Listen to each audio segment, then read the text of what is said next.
and gentlemen, we have the Secretary General of the United Dal Palazzo di Vetro dell'ONU per Radio Radicale Stefano Vaccara. My name is Stefano Vaccara. I am a journalist and was born in Sicily, in Italy. An international correspondent here at the United Nations. I'm here from Radio Radicale. There is a national radio in Rome. I'm also the editor-in-chief of La Voce di New York. There is a daily online newspaper. Giornale online protetto dal primo emendamento della Costituzione USA, means is an online newspaper protected by the First Amendment of the US Constitution. I consider myself, with my publication, one of the most free publication in the world in Italian language, because it is, the First Amendment protects the rights of journalists to inform in a way that is in Italy, there are situations where you don't have the same protections.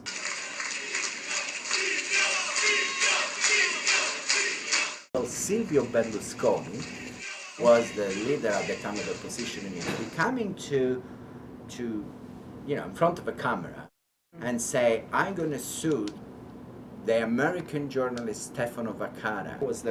I had the interview.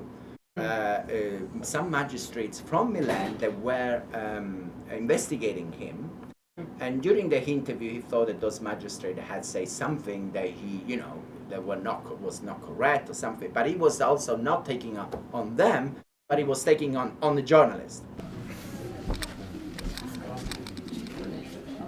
I graduated from Italy, came here to do graduate studies at Boston University.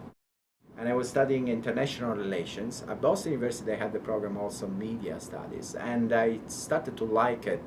What happened is I interviewed my professor at the university, and he was a former U.S. ambassador in Egypt. At the time, there was a big election in Israel, so I interviewed him and what he expected, what he thought about the new election that actually, at that time, Isaac Rabin was elected prime minister. I sent it to several publications in Italy. They published it big.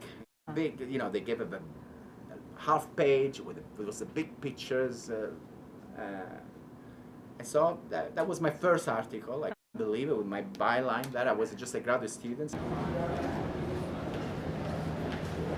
This is the stakeout of the Security Council meeting. It's not many people, because today they were speaking about Libya, for example. It is not a hot issue. Think, Libya is a country that 2 years ago there was a war for Libya. The NATO bombed Libya, but nobody cares now. The country is destroyed, the government doesn't rule, but nobody cares if the Security Council trying to fix Libya or find a solution for Libya. Journalists are not here because the hot issue at the moment. And this is a shame. I think it's a shame. I think we should be here asking what's happening to Libya. But, as I said before, especially in America, the media business is becoming only about money. Seeing what, as I wish. 600,000 migrants are ready to leave from Libya. Do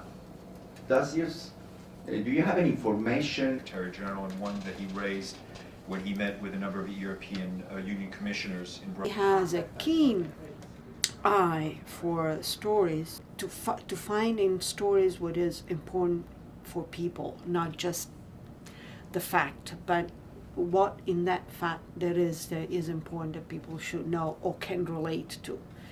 I think it's very human in his approach to journalism, which is something we have lost, frankly. Okay. No, è il nome di un'attrice che c'è nel... Gente is very imaginative. He works very hard, and I particularly enjoyed his book on JFK and the mafia. This is a Situation Room. I read from the AP bulletin. Kennedy apparently shot in head. He fell face down in back seat of his car. Blood was on his head. Carlos Marcello, the man behind the JFK assassination. And the reason why he killed the president wasn't because he had to kill the president, he had to stop his brother, Robert Kennedy. That Robert Kennedy was the Minister of Justice.